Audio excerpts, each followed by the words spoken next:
Welcome to another episode of Salmon's Pizzeria, your slice of Scottish football. I don't think I actually, before I bring Rory on, I don't think I warned you about the funky music that we that we play in the intro. But as you've just seen there, delighted to say that our guest today is Rory Hamilton. Rory, how are you doing? Very well, thank you. I enjoyed the titles there. Very, very professional. It's good. So we're trying to celebrate, the uniqueness of Scottish football, and what better way with Connor salmon and a pizza? Can't beat it. So I'll just jump straight in because I just sort of really want to dive into sort of your career and the commentary side of things. So yeah, just jumping straight in. Could see just from looking into your career a bit that you started at STV, moved on to Santanta, excuse me, that I think a lot of fans and clubs were hoping would propel Scottish football to new heights, and it didn't quite work out that way. That ends. Where do you? Because I see you're in sort of junior production roles and assistant producer. Where does your next step go, and how does this lead into you, basically becoming into commentary? Yeah, so I mean, I think those those early years as a junior assistant producer, then as an assistant producer, really important for learning the industry, the business, what it's like to be on a live game, and it still helps me out to this day, without doubt. It also allowed me to sort of find my path. Like, I didn't know that a commentator was a job. Essentially, growing up, I didn't know that was something that could pay your bills. So it took until probably more at Setanta and seeing the commentators coming in from the games and handing you the match notes and for me to make highlights from. That's when you sort of start to realize, it's not just a job that's for one person in the country, which is sort of how you look at it. So I think towards the end of being at Setanta was when I started to realize that it might be something for me, but you never really know until you can try it out. And it's not something you can practice, but it's very difficult to rehearse that live environment. Like, it doesn't exist, or it certainly didn't at the time. It is easier to do it now, but at the time, I was like recording my voice onto DVDs and and things like that. So actually, Setanta going by the wayside and being forced to go freelance, there was a lot of good people in that office. Daryl Curry was there, Emma Dodds was there. There's plenty others who are still in the industry. So going freelance allowed me it opened up other avenues. So, I still had to pay the bills. So that was mainly done through assistant producer work, but that got me into other places because, certain people, Laurie Brown, I don't know if you know her, she went to Sky, and that gave me an in at Sky and Sky Sports News. And that then got an opportunity to do some assistant producer work, and then opened up the door to, we need somebody to go and do an interview. So you go and do that. Or we need somebody to do a Gillette Soccer Saturday shift. We'll try that. And more and more, I got your face on the telly, your voice on the telly. So you become a little bit more mainstream, and it's easier, I think, then you start to prove yourself as reliable enough to to be on a microphone. And then it was just about opening commentary doors, which at that stage I realized that not only was it what I thought I wanted to do, but probably what my attributes lent to better than any of the other roles. Yeah, absolutely. And I want to jump into the football, but I did see that you sort of started a little bit into the rugby at first. I know you've mentioned before that you sort of, I think it was your dad you said was a big rugby guy, so you grew up sort of in that sort of thing. But alongside rugby, and I know you said you're a big fan of most sports, are there any other sports that you've maybe wanted to try out that you maybe think you could lend your voice to, or alternatively, are there any sports that they've sort of tried to push you on that you think, what I haven't got the expertise for these. I shouldn't be in this environment. Yeah, I mean, I've always sort of been in of the mentality of say yes to all opportunities, and I would say, yeah, there's probably been a few where I'd maybe put myself out my comfort zone. I did boxing once on yeah, like I could do it, but I didn't feel comfortable enough Yeah. doing it. I thought, yeah, no, I probably know enough about boxing, and then quite quickly you realize, I don't think I do. So that was quite tricky. Actually, the summer that I signed with BT Sport to be their, to be a full-time commentator, I actually had lined up to do a thing called the World Games. Oh yeah. And there's Yeah. all sorts of quite, not obscure sports, but they would certainly be obscure to commentate on. And they'd originally sent me the list of all the sports that were going on and asked me to nominate the ones that I thought I might be able to do. So I think I was going to be down for doing like water skiing and rock climbing and things like that. And I wonder, it would have been a great test of Yeah. your abilities. I wonder how I'd have got on in that, because I think by then you've got the ability to hold a broadcast, which Mm-hmm. is half the skill. It's not just knowing about the sport and the players or the people that are involved in it. It's actually being able to, bring things on air and to hold that when you need to. I think I'd quite like to give golf a go. Mm-hmm. I'm fairly obsessed with golf at the moment, and I feel like there's a very very different discipline to commentating on football and rugby, but I feel like that could be quite fun. I've seen a few clips when they've put football commentary on golf and Yeah. On the vice top. Yeah. versa, and it's quite funny. So I don't know. I might get a little bit too excited by the big moments. Have a few people turning around and tutting at me, but this is the way it goes. Yeah, it's that very hushed voice, isn't it, for golf Yeah. that makes it so good. On to the football. Then you're breaking into football, and the commentary is starting to take off. Are there any people within the game at this point, and I know you probably still have them now, but are there any people in the game that other commentators, I guess, that you're looking up to, that you're aspiring to be, or even helped you out at that point?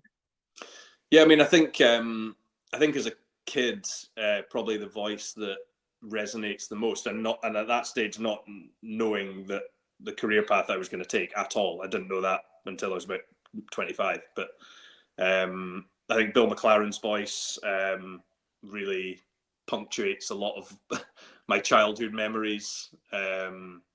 Jerry McNee as well, because I listened to a lot of radio on the football. But once I was in the industry, I would certainly say Ian Crocker and Derek Ray, and still, our friends, and they were particularly helpful as well at the time of me starting out and getting opportunities. I got the role at Setanta actually, because Jim Delahunt moved down from STV, and I think he was, asked to maybe suggest some people that might want to come down the stairs, because it was 2 flights below actually at the time.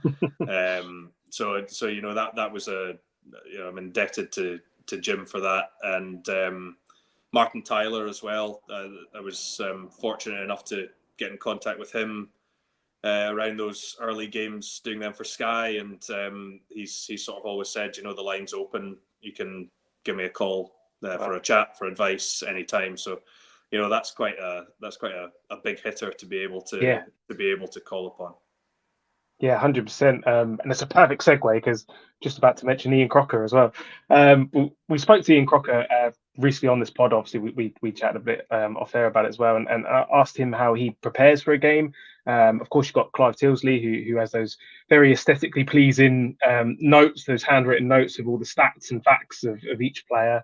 Do you have something similar? Because I know Ian mentioned that he has Maybe not as aesthetically pleasing, but he has a similar handwritten system that he uses for players. He says, I think he said if he's using handwritten notes, he's less likely to forget, as opposed to some people type them up on the computer and stuff. So what's your sort of method, and how do, because you guys throw out so many stats and facts, and sometimes they've been on a 17-game run, or the last time this guy did this, so it's quite intriguing, I think, as a watcher to sort of see how you build those up. Yeah, I mean, my handwriting my notes wouldn't be worth very much to sell on the market like Clive, but yeah, his are beautiful. Imagine framing mine; they'd be all over the place. But yeah, I do handwritten as well, because I think that as much as it's a more efficient system, I think to have it typed up and folders in your computer that you can then call upon, if you've not done St Mirren for 6 months, then you can just pull that up and you've got everything there. Then yeah, the amount of time that you spend on it is going to be significantly less. But even if I do a team on a Saturday and then do them again on a Wednesday, I still rewrite my notes on them, just because it's the process for me. I just need it. It helps me engage in that game and remember everything. Whereas I think if I typed it, I wouldn't. If somebody said it to me, I wouldn't. But writing it down for some reason for me works, and it's all color coded. I do like a sort of square on every player that's in the squad, and obviously you can only have a certain number on the pitch or in the matchday squad. So you waste time essentially by doing players that aren't there, but still sometimes that gives a talking point because they're not there, and it might be, he's missing and he's scored 9 times in the last 12 games or something like that. So yeah, it's quite a long process, and I've often people have said to me, do you get quicker with time, or could you not do less time on that? You'd be fine, and you would, but I like spending the time on it. I think each game you need to treat as its standalone and give the respect to that. And, and hopefully as you go, your knowledge builds up, and each time you're just topping it up. I mean, a lot of the time you've got so much written out, pages on the game, then obviously each player, and you probably only use 5% of it, 10%.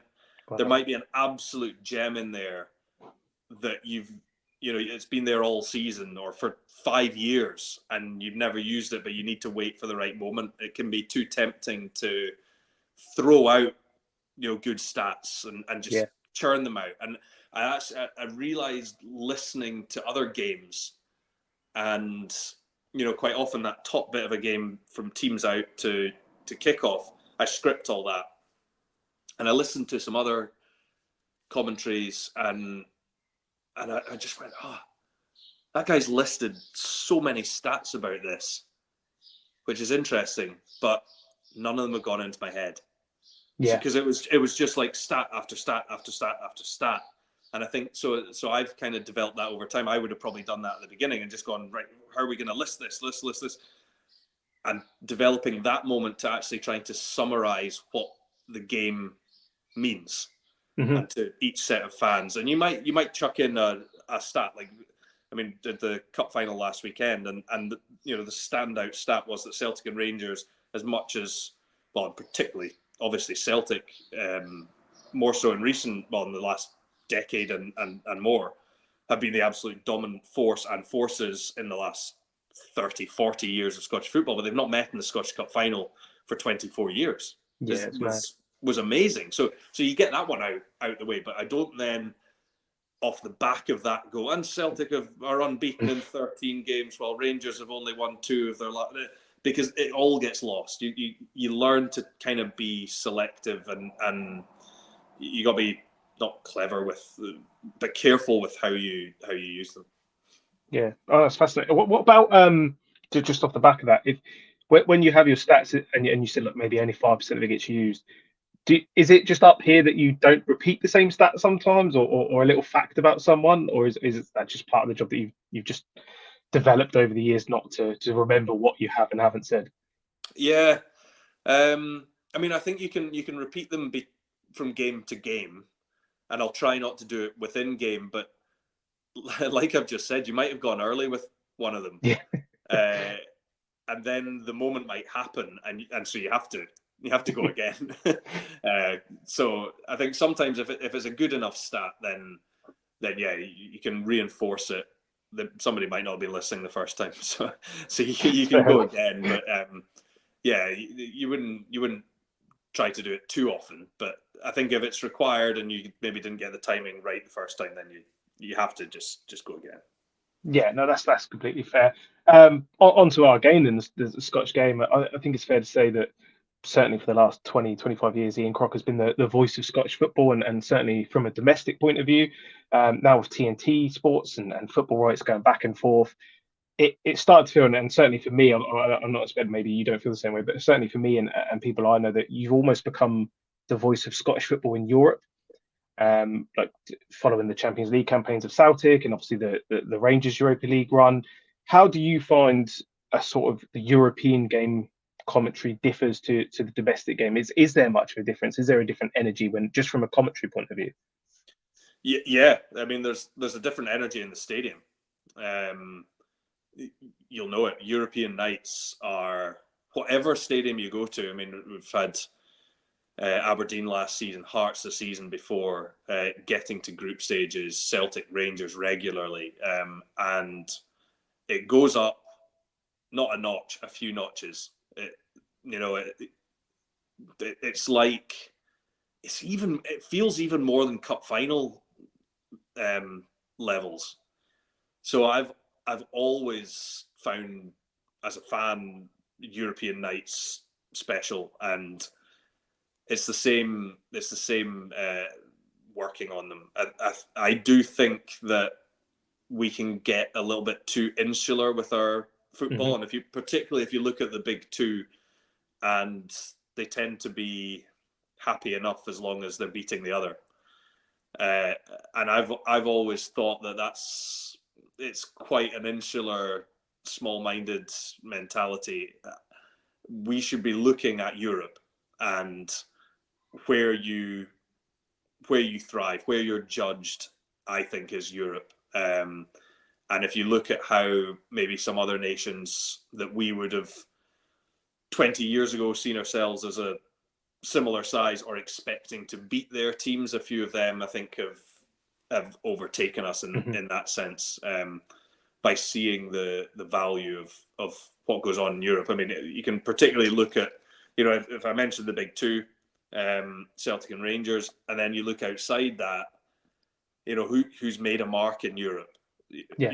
really no one. Whereas if you maybe say the Netherlands, the big three you would say would be Feyenoord, PSV, Hmm. and Ajax, but at the same time, Twente and AZ Alkmaar have had strong runs in Europe as well. So that's where, not just talking about Celtic and Rangers, that's where Hibs, Hearts, Aberdeen, those sorts of teams should be aspiring to not just get into group stages and be a part of it, but actually looking to try and progress. Yeah, no, 100% agree. It's even, I mean, the structures are starting to change a little bit, but I think I look back to the qualifiers and I think you see so many of the smaller nations causing a lot of shocks, and then it's a bit of it's almost a shock that ours don't cause Mm-hmm. those shocks at times. Obviously, we had I think that before this recent group stage, didn't we? We had Aberdeen a long time ago in the 5-team group where they managed to get through and play Bayern Munich, but Yeah. it feels like a long time coming almost that some of these other clubs are going to have a good run. Um, just jumping sort of then back into the domestic side of things. You're clearly very passionate about the game in Scotland. So much so, I mean, I think I read that was it when BT lost the rights? You wrote a letter to the heads about the value of the Scottish game and obviously keeping it because I really enjoyed when we used to have that as well, like the BT having some of the games in Sky Sports. It was a really nice mix, as opposed to obviously one having it. But in terms of the game just now and where it is, what are your thoughts on sort of reconstruction and changes to the top league and even to the playoffs. Where we see Ross County obviously retaining their place in the Premiership. It's very tailored to the Scottish Premiership 11th place side, which is strange because League Two and League One don't work like that. But then the Championship playoff is vastly different. So where do you sort of sit on just changes to our game and how we can maybe progress it forward? Yeah, I mean it's a very wide question that is a discussion for longer than we've got. But I think first and foremost, and which would be the most important thing of it, is that we need to be open and welcome to change. I think there's a lot of Scottish football that is not necessarily stuck in the past, but happy with the status quo. Mm-hmm. And I think that we can do so much better. And by looking outwards for all sorts of things. I mean, like I say, it's so wide, but not just going, well, look, we're all right as things stand. Let's not take a risk. Yeah. You know, we're never going to be able to compete with our nearest neighbour. But at the same time, the leagues beneath the Premier League in England, you know, they're doing things that are a little bit different. You look at, I mean, the Netherlands, I think is a prime example of a league, a mentality within their game that we should really be looking at. They're a little bit more welcoming to competition, which football as a whole isn't, which always baffles me. You know, it wants the big teams to get richer, to be more successful, and to always be competing. I mean, can you imagine a Champions League? I'm going off topic, but can you imagine a Champions League? There's a Spanish season where Real Madrid and Barcelona and Atletico struggled, and suddenly you got, you know, 3 other teams in their place in the Champions League. Everyone would go, "Wow, this is a terrible Champions League this year because it doesn't have these big teams." Yeah. I'm like, no, we shouldn't just want these what have become global brands. We should want variety and competition. We shouldn't just want superpowers dominating it. So, I mean, there's various ways that you can do it, but it's getting teams, clubs to sign up to it. It's the old turkeys voting for Christmas kind of scenario. You know, reconstruction comes up a lot of the time. Are the numbers right in the league? Personally, I'd prefer to see a slightly bigger league with more variety of fixtures rather than, you know, playing teams 4 times a season. I know broadcasters like it, particularly for the Celtic Rangers games. But at the same time, you know, maybe it dilutes that fixture a little bit if it's being played so regularly. And the likelihood is that they're also going to play each other in a cup at some point. So it's a brilliant fixture, and that should be really the prize selling point of our game, because it is the one thing really that globally resonates everywhere. But, you know, there are other great fixtures. It's going to be brilliant to have the Dundee Derby back, Edinburgh Derby, Aberdeen taking on those teams. You know, they're big games. So again, I'm wandering off topic, and I've not really answered your question. It's fine. But It was a loaded question, to be fair. I mean, the main crux of it for me is being open to modernization and change, and I don't particularly think that we are. That, you know, it's so much so that they talk about, or it is talked about, praising the introduction of the playoffs, and I'm like, it's the most obvious thing in the world. You should just be slated for not having had it for so long. It's so obvious that it should have been there. It shouldn't be that we're getting praise for putting it in now. So yeah, voting structure I would change. That's one thing I'll absolutely always stick on. The that sort of 10-2, 11-1 voting structure is a barrier to change, and I don't like that. No, that's fair enough. I'll try and go back more commentary now. The Ross County highlights were on last night as I was writing some more questions, and it just popped in my head. So on being a commentator, could you walk us through the day in the life, or the match in the life, I guess, of a commentator? From, you arrive at the stadium. What are you going through? I guess you go through sound checks, but what sort of are you talking to managers, or anyone around the stadium? Like, how do you get there before you even start the game? We would probably all the crew would meet. We've usually got like a Winnebago that's in the car park, and that's a good place to sit and chat, and just it's where a lot of the opinions are formed. The discussion sort of happens almost before you're on air, Mhm. and that's just shooting ideas at one another. Everyone's interested in the topic of why we're there. It's not necessarily to rehearse and practice, Yeah. but it's that's what everyone cares about. So that's quite an important part. I will then, because they all do go and rehearse, all the sort of on air studio team, and that gives me a little bit of time where I quite like to just go up to the gantry, particularly if it's a big game.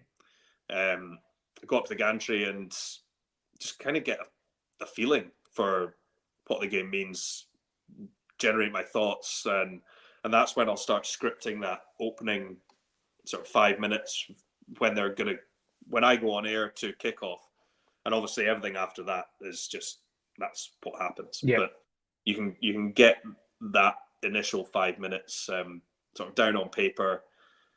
Then you start getting the teams. I used to. I do it less so now. I used to go and hang about quite a lot and try and catch managers, and um, I find that they're generally very busy, and they Yeah. don't want they don't want to give too much away. Maybe part of that was because I was a wee bit younger, and it does take time to build up that trust. But I'm quite aware of that they're a bit protective of, and rightly so. They don't want to give anything out that they don't want to be used. So I will go down. I'll say hello. Uh, how are you doing? Sort of thing. Looking forward to the game, but it's not necessarily fishing for information. Yeah. I think it's just really to show face. Often I'll go, and if I'm not sure in a pronunciation of a player, I'll try and catch up with a player and get it directly from them rather than asking a press officer or relying on YouTube. It's not quite as accurate. You're better getting it from the player. Sometimes they want their name said a certain way. Yeah, and then it's teams are out. You're getting all your formations down. Sometimes you have to send that to the graphics operators of how you think that they're going to set up.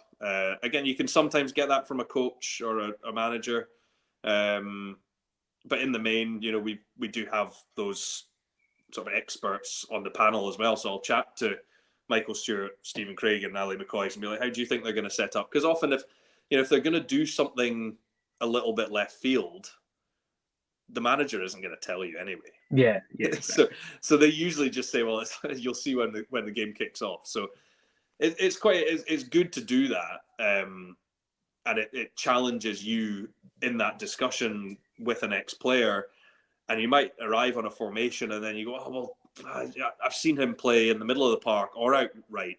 It could be that they're playing a back three rather than a back four, so that you start talking about it, and you're like, so they've got options, and then within 5 minutes into the game, you can say, right, now we can see it. That's it confirmed. They're playing a four, but so and so might move up, and it might form a three. It might be a five. That's that sort of thing. Yeah. Oh, that's really fascinating. I was going to touch on a question about the lines you wrote, but obviously you did sort of mention it about the getting a good line or getting a good stat fact out. So just off the back of that, do you have a personal favorite line of commentary? And I guess a two-parter, because do you have your own favorite line that you've said that you thought was a really good line, and do you have a favorite that maybe you can remember from another commentator? Um, I'd, it's quite an obvious one, but I just thought it was brilliant the way that it was delivered. Was the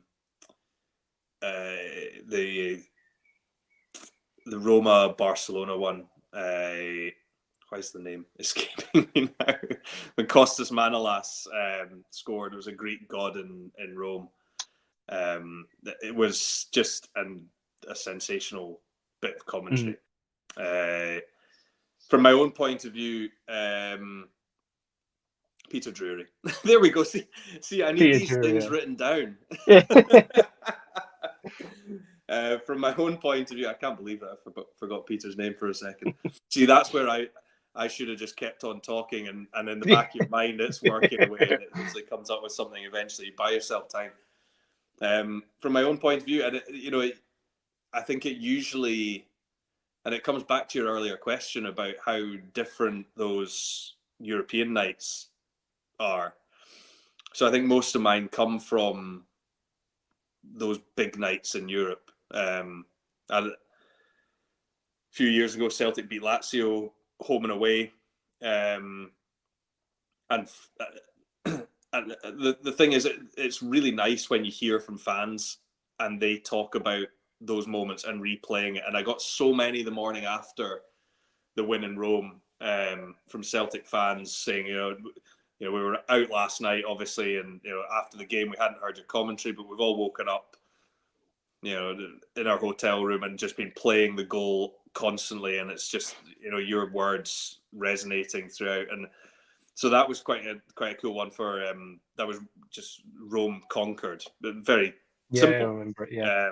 For Olivier Ncham's goal, and similarly, it's probably not so for like a direct line of commentary, but I think the full time at Ibrox when they beat RB Leipzig in the semi-final, Ibrox was just a really emotional place that night, and sometimes you just kind of need to let your emotions go, and you feed off the environment that you're in, whether the result is something that's emotional to you or not is irrelevant as a commentator. I always think that that's your role, is to put yourself in the supporters of both teams that are playing, that you're broadcasting to, and that's what I mean about that.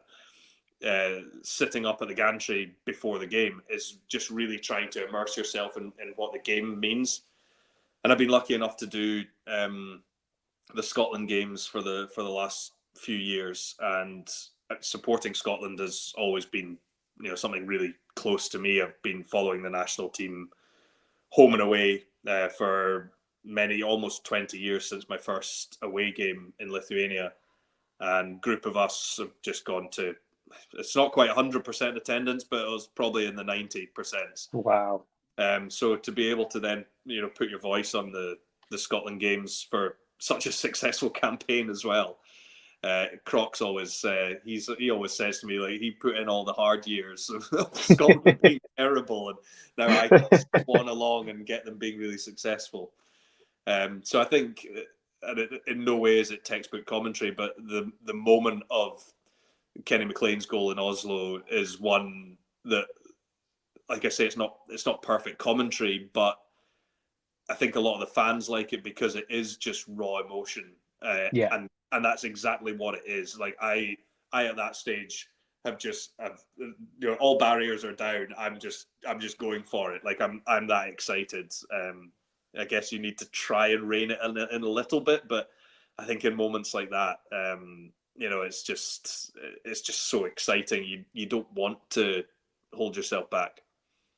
No, I think that's why people like you so much, like, if I'm completely honest, because that does come across, that energy for the game and for the game you're watching, not necessarily, oh, he's saying this about Rangers, he must be a Rangers fan, or he must be a Celtic fan. You do get that, I think, from listening to you. Last couple then about the commentary side of things and the technical aspects of it, I guess. We hear a lot that the commentators are hearing from VAR during commentary when there's a big decision on. How does that work, and what are you? I guess you're not privy to everything, but what are you hearing as a VAR check is going on? So you can only hear, or we can only hear the VAR referee. We can't hear the on-field referee. Right. So you only get one side of that conversation, and it can be quite different. some of them are more chatty than others. I think they've probably toned that down a little bit. There's less conversation between them than there was maybe a year ago. But it's really important to hear, to know whether they're going to go for a review or not, and why. But they don't give too much away on it. It's quite concise. It makes for an interesting comparison from a broadcast point of view, because I do rugby as well. Yeah. And it's a much more open to the viewer conversation that goes on. That's the team of officials come together and discuss it, and then tick their boxes for how they get to the decision. And for me, it's only fair to those in the stadium, to those watching on TV, that becomes something that is a part of football as well, because otherwise you're in the dark, and you're just sitting there going, well, there's a delay to the game here. I'm listening maybe to the commentators, the co-commentators, who are suggesting what they think, but that isn't always what the officials are thinking. So it's something that we always make sure we do in the rugby, and that's taken time to get right as well, is that once you can hear the referees talking to one another, that you stop, because otherwise, fans get annoyed that you're talking over them and you can't quite hear exactly what they're looking at. So I think that's something that really, I think football needs it, to have that. It makes it more transparent.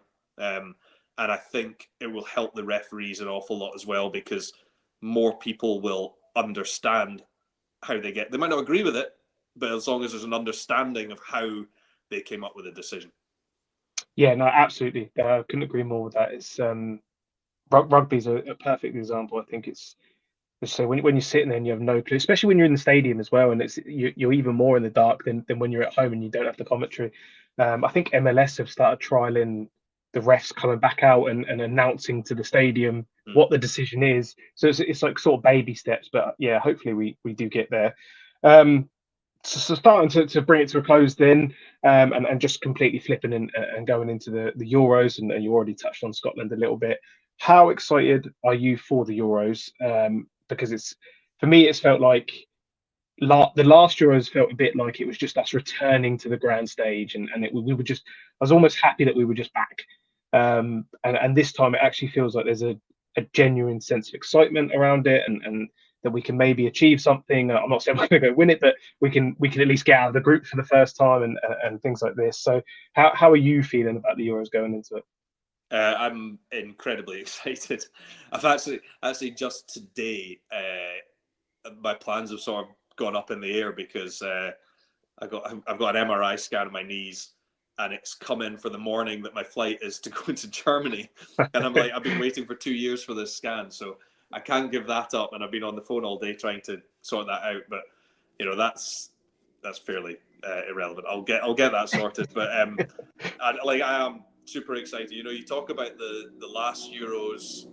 Sorry, that's just a tractor going past. You talk about the last Euros, and to me, and I did the commentary for STV for the England and the Croatia games, but still, I know that was the one where we broke our duck of 24 years, well, 23 years of not being at a major tournament. So that was good to do that, but it still, to me, it didn't feel like a major tournament. I've almost blanked it, and not just from the Scotland point of view, like for the whole thing.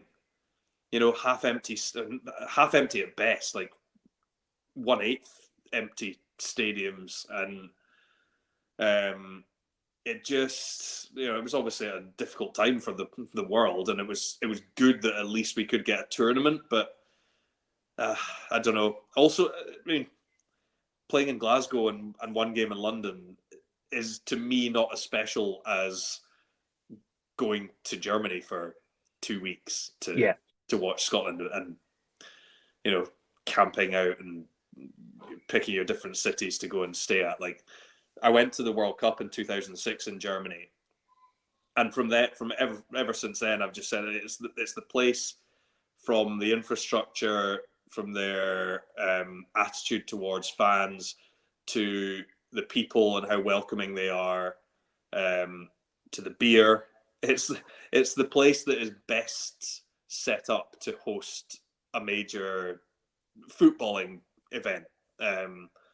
It's a brilliant place, and I'm so glad that we qualified well, to give us the best chance. So yeah, it's going to be a lot of fun, and hopefully that transfers onto the pitch as well. It's the best place that we've been in for many years. So we've got a chance, and I love the mentality of this group of players. I don't think they're content just with being there, and if they were to get out of the group, I don't think they'd be content with just getting to the round of 16. Yeah. And that's where I see a shift in the mentality of Scottish teams, maybe from the last 20 odd years. They feel like this isn't just being a part of the tournament; it's actually looking to go and do something. And at whatever stage you get to, why not try and get beyond it? Absolutely. I mean, you actually just unlocked a horrible memory that I had from the last Euros, because I didn't even realise I blanked out as well, because I had tickets for Scotland, Croatia, and then when the COVID thing hit, mine got cancelled and I lost out after winning it in the ballot. So I had to explain to my old man that we were no longer going. But yeah, we're not in Germany, but at least we get to watch it. So the last sort of question before our final end question. Have you got a favourite game that you've commentated on? I mean,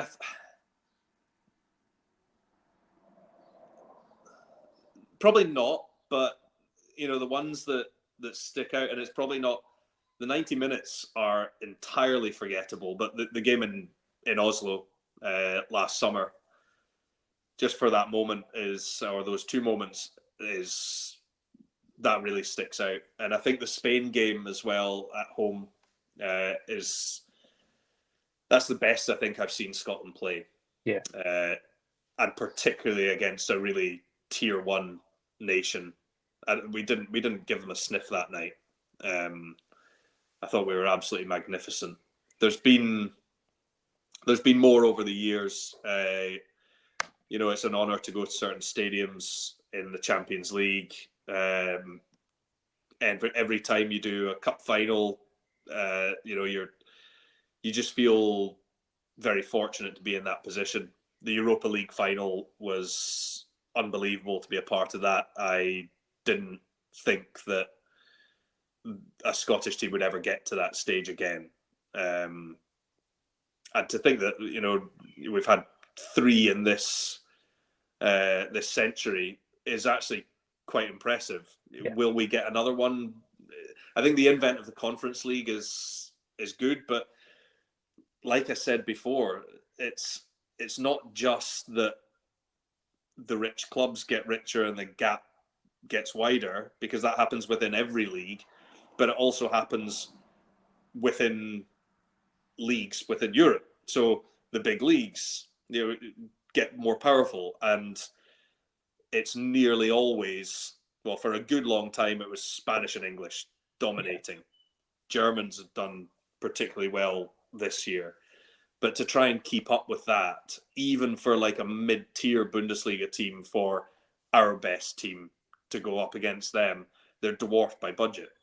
So, and I know that sounds daft if you're say looking at Celtic, because then when you go into the Scottish Premiership and they dwarf any of the other teams that they're playing, bar Rangers. But so, yeah, you wonder if the invent is a European Super League that keeps everyone together within the same financial bracket. But yeah, I've gone right down another. No, that's fine. It's absolutely you asked me about my favourite games. But yeah, look, we got a team to a European final, and that was pretty cool as well. So yeah, I think they'd be up there. Yeah, 100%. I mean, just on that Conference League, I don't know why they even bring back the Cup Winners' Cup. That's all I ever wanted back. I absolutely was a joy of a competition. Yeah. So our final question, we'll always end on this question completely, obviously away. Back to more on the podcast. Your favourite pizza topping? Nduja. Oh wow. Yeah, love Nduja. I've got this. I got a pizza oven last summer, so it's like it's turning into. It's not quite my speciality, but I spend a lot of time getting my dough right, getting the recipe, and I'm not too.